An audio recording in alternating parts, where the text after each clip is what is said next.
आधे पौन घंटे की बारिश, मालेगांव शहर जल बिल मछली,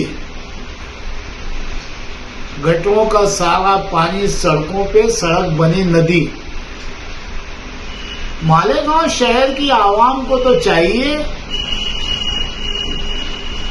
कि आज ही इलेक्शन करवा दे और अपने मनपसंद लीडर को ये अजाब झेलने के लिए दोबारा चुन के लिए आइए, क्योंकि माजी भी यही था, मुस्तकबिल भी यही रहने वाला है। मालेगांव शहर की हाल, मालेगांव शहर की आवाम को सड़कों पे तैर के जाना, गिर के जाना मुबारक हो, मुबारक।